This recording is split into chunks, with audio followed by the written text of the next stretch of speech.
Hello everyone, कैसे हैं आप लोग। आई होप आप सभी अच्छे होंगे, कंस्ट्रक्शन इंडस्ट्री में कुछ अच्छा कर रहे होंगे। इंजीनियर्स जब भी हम किसी रोड का कंस्ट्रक्शन करते हैं या फिर हाईवे का कंस्ट्रक्शन करते हैं, फिर किसी एक्सप्रेस वे का कंस्ट्रक्शन करते हैं और बीच में कोई आपका वाटरवे आता है। वाटरवे मीन्स आपका नदी है, नाला है जिसमें आपका वाटर फ्लो हो रहा है, तो उसको पास करने के लिए हम ब्रिज का कंस्ट्रक्शन करते हैं। ब्रिज का कंस्ट्रक्शन क्यों कर रहे हैं? क्योंकि बीच में आपका नदी आ रहा है तो उसको पास करना है, इसलिए हमारा ब्रिज का कंस्ट्रक्शन हो रहा है। लेकिन जनाब, रेनी सीजन में, बारिश के समय में ब्रिज के ऊपर जो पानी आ रहा है उसके लिए हम क्या कर रहे हैं? तो रेनी सीजन में ब्रिज के ऊपर जो पानी आ रहा है, डेक स्लैब के ऊपर जो पानी इकट्ठा होगा, उसको ड्रेन आउट करने के लिए जो हम ड्रेनेज स्पाउट बनाते हैं। तो जनाब, आज के सेशन में हम यही बात करने वाले हैं कि आपका ड्रेनेज स्पाउट क्या होता है। जो हमारे मेजर ब्रिज के प्रोजेक्ट्स होते हैं, माइनर ब्रिज के प्रोजेक्ट्स होते हैं, उसमें हम ड्रेनेज स्पाउट को कैसे प्रोवाइड करते हैं, उसकी डिटेल को कैसे एनालिसिस करेंगे, वो आपको प्लान में कैसे दिखाई देगा। जो आपका ड्रेनेज स्पाउट है उसकी क्या लोकेशन होगी ताकि जो आपका वाटर है वो इजीली ड्रेन आउट हो जाए। ये सारी चीजें आज आपको इस सेशन में सीखने को मिल रही होंगी, तो आप इस वीडियो को पूरा देखिए। मैं हूं संदीप सिंह, प्रोफेशनल एस्टिमेशन और बिलिंग इंजीनियर, और आप सभी इंजीनियर्स के लिए कॉर्पोरेट ट्रेनर। इंजीनियर्स में आप सभी का reinforced training institute for civil engineers के डिजिटल प्लेटफॉर्म पर स्वागत करता हूं। तो आप बने रहिए हमारे साथ, हम करते हैं अपने सेशन को स्टार्ट। इंजीनियर्स, आप स्क्रीन पर देख सकते हैं, आपको मेजर ब्रिज के प्रोजेक्ट का ड्राइंग दिख रहा होगा। और जनाब, आज के सेशन में हम बात करने वाले थे कि आपका ड्रेनेज स्पाउट क्या होता है। तो ड्रेनेज स्पाउट को समझने के लिए आप इस बात को समझिए कि आपका कोई वाटर बॉडी है, आपका कोई रिवर फ्लो हो रहा है या फिर कोई आपका नाला बह रहा है या फिर आपकी नदियां बह रही हैं, उसके ऊपर से पास होने के लिए, उसके ऊपर से आप पास होना चाहते हैं, फिर आपके व्हीकल पास होना चाहते हैं, तो उसके लिए हम ब्रिज बना रहे होते हैं। लेकिन जनाब, ब्रिज के ऊपर जो पानी आ रहा है उसको पास करने के लिए हम क्या करेंगे? अब ब्रिज के ऊपर पानी कैसे आएगा आप सोचेंगे, तो ब्रिज के ऊपर पानी ऐसे आता है कि जब आपका रेनी सीजन आता है, आपका बारिश होती है, तो ब्रिज के ऊपर पानी आता है। अब रेनी सीजन में या फिर बारिश के समय जो ब्रिज के ऊपर पानी आता है उसको हम कैसे ड्रेन आउट करेंगे, उस पानी को हम कैसे निकालेंगे?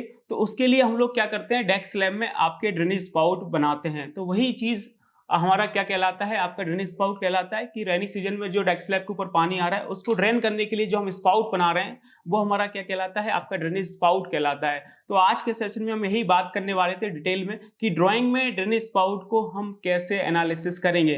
तो जनाब, आप इस बात को समझ लीजिए कि जो आपका ड्रेनेज स्पाउट होता है उसकी जो मेजरमेंट होती है वो हम नंबर्स में करते हैं कि हमारे ब्रिज में कितने ड्रेनेज स्पाउट आने वाले हैं। तो मैं अभी आपको ड्राइंग के थ्रू समझाऊंगा कि ड्रेनेज स्पाउट कितने नंबर्स में आएंगे और उसकी क्या लोकेशन होगी। तो चलिए मैं आपको ड्राइंग में लेके चलता हूं और वहां पे दिखाता हूं कि ड्रेनेज स्पाउट की डिटेल आपको कैसे ड्राइंग में दिखाई देगी। तो चलिए आप मेरे साथ। तो आप स्क्रीन पे देख सकते हैं, आपको मेजर ब्रिज के प्रोजेक्ट का ड्राइंग दिख रहा है और मैं अभी आपको डेक स्लैब के प्लान में लेके चलता हूँ। वहां पे आपको कंप्लीट डिटेल मिलेगा कि हमारा ड्रेनेज स्पाउट का डिटेल हमें कैसे दिखाई देगा, उसका हम एनालिसिस कैसे करेंगे। तो ये सारी चीजें आपको मिल रही होंगी, ये देखेंगे। इंजीनियर्स, आप ये देख सकते हैं, आपको ये डेक स्लैब का प्लान दिया हुआ है। जो हमारा ये ब्रिज है, तो ब्रिज में क्या स्लैब आता है, जैसे बिल्डिंग में स्लैब आता है उसी तरह से हमारा ब्रिज में भी स्लैब आता है। उस स्लैब को हम क्या बोलते हैं, डेक स्लैब बोलते हैं। तो ये आपको डेक स्लैब का प्लान दे रखा है, ये देखेंगे आप। ये हमें क्या दे रखा है, डेक स्लैब का प्लान दे रखा है। ये देखेंगे नीचे लिखा हुआ भी है कि आपका ये प्लान है। तो ये कंप्लीटली आपका डेक स्लैब का हमें क्या दे रखा है, प्लान दे रखा है। अब इस प्लान में मैं आपको समझाऊंगा कि आपको ड्रेनेज स्पाउट कहाँ दिया हुआ है, उसकी क्या लोकेशन है और कितने नंबर्स में आएगा।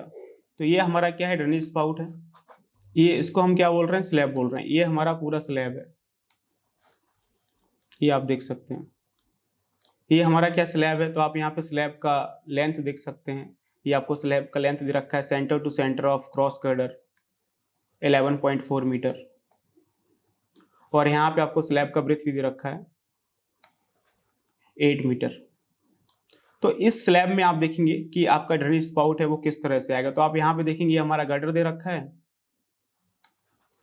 अब मैं ज़्यादा डिटेल में आपको नहीं बता रहा हूँ क्योंकि हम पहले ही डिस्कस कर चुके हैं। ये देखेंगे, ये हमारे मेन गर्डर आ रहे हैं।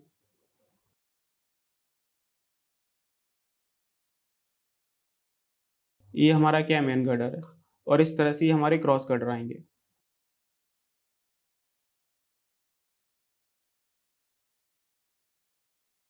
इस तरह से हमारा ये क्रॉस गर्डर आएगा।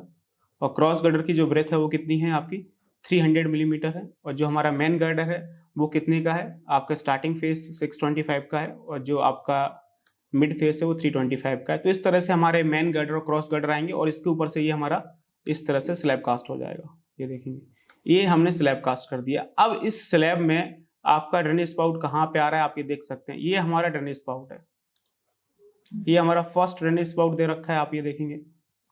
और इस प्लान को थोड़ा सा और डिटेल में देखेंगे तो आपको समझ में आएगा। ये हमें क्या दे रखा है, ये आपका क्रैश बैरियर है। ये प्लान में जो आपको दिखाई दे रहा है जनाब, ये हमारा क्या है, क्रैश बैरियर है। और ये आपको क्या दे रखा है, पैरापेट वॉल दे रखी है। और इसके जस्ट बगल से हमें क्या दे रखा है, ड्रेनेज स्पाउट दे रखा है। तो ये हमारा क्या है, ड्रेनेज स्पाउट, आप देख सकते हैं। अब आपको क्लियरली दिखाई दे रहा होगा, यहाँ पे देख सकते हैं, ये हमारा क्या है, ड्रेनेज स्पाउट है। ये हमारा डेक स्लैब में पहला ड्रेनेज स्पाउट है और ये आपका डेक स्लैब का दूसरा ड्रेनेज स्पाउट आपको दे रखा है, जिसके थ्रू आपका वाटर नीचे ड्रेन आउट होगा। रेनी सीजन में आपका स्लैब के ऊपर जो पानी आएगा, अब पानी अगर आपका स्लैब के ऊपर जमा हो जाता है तो हमारा इससे स्लैब फेलियर हो सकता है। एक्सीडेंटल प्रोबेबिलिटी बढ़ सकती है, जो आपके व्हीकल्स आएंगे तो उनकी एक्सीडेंटल की प्रोबेबिलिटी बढ़ सकती है। तो आपका डेक स्लैब के ऊपर पानी इकट्ठा नहीं होना चाहिए, वो आपका ईजिली ड्रेन आउट हो जाए, इसीलिए हम प्रॉपर कैम्बर प्रोवाइड करते हैं और उसके साथ साथ आपको ड्रेनेज स्पाउट भी प्रोवाइड किया जाता है। तो ये आपको यहाँ पे ड्रेनेज स्पाउट दिया हुआ है, आप ये देख सकते हैं इस तरह से। ये हमारा पहला ड्रेनेज स्पाउट है। ये हमारे 2 ड्रेनेज स्पाउट आ रहे हैं। एक डेक स्लैब में आपका 2 ड्रेनेज स्पाउट आएगा, जो कि मैंने आपको यहाँ पे बना के दिखाया हुआ है। ये देखेंगे इस तरह से, जैसे हमारा ट्रेपेजोइडल फुटिंग होता है उसका जस्ट उल्टा होता है। ये उसका उल्टा कर दीजिए तो आपका ड्रेनेज स्पाउट बन जाएगा। और ये मार्केट में डायरेक्टली अवेलेबल होता है और नंबर्स में आता है। कितने आपको ड्रेनेज स्पाउट चाहिए, आप मार्केट में जाके खरीद सकते हैं। जो आपके ब्रिज और जो हाईवे के सप्लायर्स होते हैं वो आपको ड्रेनेज स्पाउट सप्लाई कर देंगे, कितने आपको चाहिए डायमेंशन और साइज के हिसाब से। तो इनकी जो मेजरमेंट होती है एज पर MORTH ministry of road and transport highway, आपकी नंबर्स में होती है कि आपके ब्रिज में कितने ड्रेनेज स्पाउट आ रहे हैं। इसी के अकॉर्डिंग इसकी आइटम बनती है और इसी के अकॉर्डिंग इनके टेंडर रिलीज होते हैं और इसी के अकॉर्डिंग इनका बिल क्लेम होता है और इसी के अकॉर्डिंग इनका बिल पास होता है। तो ये देखेंगे हमारा एक डेक स्लैब में आपके 2 क्या आ रहे हैं, आपका ड्रेनेज स्पाउट आ रहे हैं। ये हमारा फर्स्ट ड्रेनेज स्पाउट है और ये आपका सेकेंड ड्रेनेज स्पाउट है।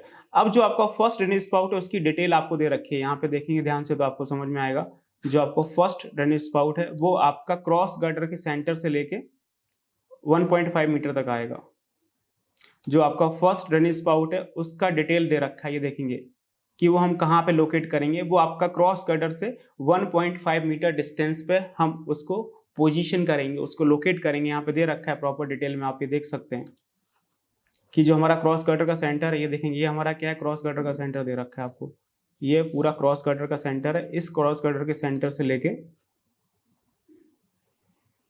इस क्रॉस गर्डर से जब हम 1.5 मीटर दूर जाएंगे तब जाके हमारा पहला ड्रेनेज स्पाउट आएगा। आप ये देख सकते हैं क्रॉस गर्डर के सेंटर से लेके 1.5 मीटर दूर जाके हम अपना पहला ड्रेनेज स्पाउट फिक्स करेंगे, जिसमें रेनी सीजन का जो वाटर है वो कैम्बर के थ्रू आके आपका ड्रेन आउट हो जाएगा। अब इसके बाद देखेंगे ये आपका दूसरा ड्रेनेज स्पाउट आ रहा है। तो पहला और जो दूसरा ड्रेनेज स्पाउट है उसके बीच का जो सेंटर टू सेंटर डिस्टेंस है वो आपको यहाँ पे 6 मीटर दिया हुआ है। आप ये देखेंगे कितने मीटर दिया हुआ है, आपको 6 मीटर दिया हुआ है। ये हमारा फर्स्ट ड्रेनेज स्पाउट है और इससे जो सेकेंड ड्रेनेज स्पाउट आ रहा है इसका सेंटर टू सेंटर आपको कितना दे रखा है, 6 मीटर दे रखा है। ये देखेंगे ये आपको 6 मीटर दे रखा है। या फिर आप देखें दूसरी साइड जो आपका क्रॉस गर्डर आ रहा है उसके सेंटर से आपको कितना दे रखा है, ये हमारा दूसरी साइड का क्रॉस गर्डर है, इसको हम एंड क्रॉस गर्डर बोल रहे हैं। इससे जब आप 3.9 मीटर डिस्टेंस पे आएंगे तो इसकी लोकेशन आपको मिलेगी। ये देखेंगे क्रॉस गर्डर के सेंटर से 3.9 मीटर की डिस्टेंस पे हमारा ये दूसरा ड्रेनेज स्पाउट आ रहा है। तो इस तरह से आप देख सकते हैं कि हम रेनी सीजन में ब्रिज के ऊपर जो वाटर आने वाला है उसको किस तरह से ईजिली ड्रेन आउट करते हैं, ताकि हमारा व्हीकल का एक्सीडेंट वगैरह ना हो, आपका स्मूथ ऑपरेशन हो रेनी सीजन के समय में। तो एक डेक स्लैब में आपके 2 ड्रेनेज स्पाउट आ रहे हैं, तो इसके थ्रू आप एनालिसिस कर सकते हैं कि पूरे ब्रिज में कितने आपके ड्रेनेज स्पाउट आएंगे। तो मैं आपको इस ब्रिज के मेन प्लान और मेन एलिवेशन में लेके चलता हूं, तो आपको पता चलेगा कि इसमें कितना ड्रेनेज स्पाउट आएगा। तो आप चलिए मेरे साथ मेन प्लान और मेन एलिवेशन में, तो आप चीजें समझ पाएंगे। तो इंजीनियर्स आप स्क्रीन पे देख सकते हैं, आपको इस ब्रिज का मेन प्लान और मेन एलिवेशन दे रखा है। तो चीजें हमें मेन प्लान में दिखाई देंगी। ये देखेंगे ये हमारा क्या है, मेन प्लान है। तो जब आप मेन प्लान में देखेंगे तो आपको ड्रेनेज स्पाउट का कंप्लीट डिटेल मिलेगा कि हमारे ब्रिज में कितने ड्रेनेज स्पाउट आने वाले हैं। ये देखेंगे हमारा क्या दे रखा है, मेन प्लान दे रखा है। और ये हमारा क्या है, एग्जिस्टिंग ब्रिज है। इसके जस्ट बगल में हमारा न्यू ब्रिज बन रहा है और इसमें आप देखेंगे ये हमारा अबटमेंट A1 है और ये हमारा अबटमेंट आखिरी अबटमेंट A2 है। और इसके बीच में ये सारे आपके पियर आ रहे हैं, पियर P1, पियर P2, पियर P3, पियर P4, पियर P5 और आपका पियर P6। तो एक अबटमेंट से लेके दूसरे पियर तक का हमारा एक स्पान होता है। ये देखेंगे इसको हम क्या बोल रहे हैं, फर्स्ट स्पान बोल रहे हैं। ये हमारा पहला स्पान है। इस स्पान में देखेंगे आपके 2 ड्रेनेज स्पाउट आ रहे हैं। ये आपको दूसरा स्पान दे रखा है, इसमें भी आपको 2 ड्रेनेज स्पाउट दिखाई दे रहे होंगे। ये आपको तीसरा स्पान दिखाई दे रहा है, इसमें भी हमारे 2 ड्रेनेज स्पाउट आ रहे हैं। इसके बाद ये आप चौथा स्पान देखेंगे तो इसमें भी आपको 2 ड्रेनेज स्पाउट आ रहे हैं। ये आपको 5वां स्पान दे रखा है, इसमें भी आपके 2 ड्रेनेज स्पाउट आ रहे हैं। ये आपको 6वां स्पान दे रखा है, इसमें भी आपके 2 ड्रेनेज स्पाउट आ रहे हैं। और ये आपको 7वां स्पान दे रखा है, इसमें भी आपके 2 ड्रेनेज स्पाउट आ रहे हैं। तो इस तरह से देख सकते हैं ये 7 स्पान का आपका मेजर ब्रिज है और एक स्पान में 2 ड्रेनेज स्पाउट है। टोटल कितने हो जाएंगे आपके? 14 ड्रेनेज स्पाउट हो जाएंगे। ये देखेंगे, मैं इसको थोड़ा सा मार्क करके दिखा देता हूँ ताकि चीज़ें आपके लिए आसान हो जाए। ये देखेंगे, ये हमारा पहला ड्रेनेज स्पाउट है, दूसरा जो कि अभी हमने डिटेल में देखा था, और इसी तरह से बाकी के यहाँ पे आ रहे हैं। ये देखेंगे, ये सारा डिटेल आपको दे रखा है। और इसको फिक्स कैसे करना है, इसकी पोजीशन क्या रखनी है, इसका डिटेल अभी हमने एनालिसिस कर लिया था। तो हर स्पान में आपको 2 ड्रेनेज स्पाउट यहाँ पे मिल रहे हैं। अब आप टोटल काउंट कर सकते हैं कि कितने ड्रेनेज स्पाउट होंगे आपके। तो यहाँ पे देख सकते हैं टोटल आपका 14 ड्रेनेज स्पाउट होगा, क्योंकि एक स्पान में कितने आ रहे हैं आपका? 2 आ रहे हैं। तो यहाँ पे देखेंगे ड्रेनेज स्पाउट,